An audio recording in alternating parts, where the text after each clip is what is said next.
You're listening to The Headhunter's Granddaughter, written by Terry Iwanski, narrated by Jolie Holland. Chapter 1. My Loving Grandfather. I don't remember anything about my early childhood, only what my grandfather, the headhunter, had told me. I do not remember his birth name because no one used proper names in the jungle. You were either an auntie or an uncle, a brother or a sister, a cousin or so forth. So grandfather once said to me, "You were born sometime in November of 1959.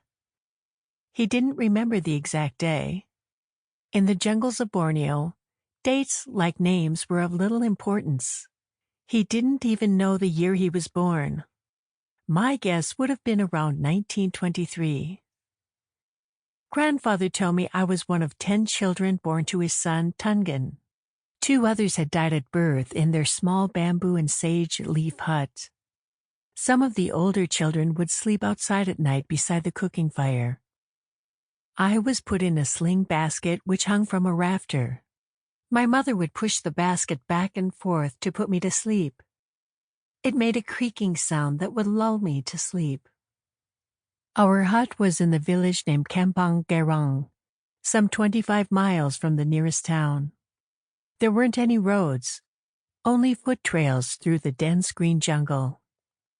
Soon after I was born, my mother and father decided to give me away because there were already too many mouths to feed, and my father had an unmarried brother who needed someone to work and cook for him. But he would have to wait until I grew older.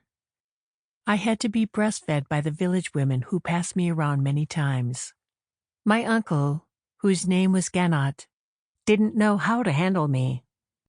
However, my grandfather, who lived in the same hut, felt connected to me and watched over me like a father. He once said, finding milk donors in the middle of the night was the hardest thing he did, since the new mothers had their babies to feed. He said, I would often end up crying myself to sleep at night, which unfortunately kept my uncle awake. Because he had such a short temper, he would quickly become angry, and as time went on, he would take out his anger on me. Around 6 months, the village women grew tired of feeding me, so they told my grandfather to spoon-feed me with rice and soft vegetables. One night, while he was feeding me by the fire, I kept staring at the bright moon between. Sample complete. Ready to continue?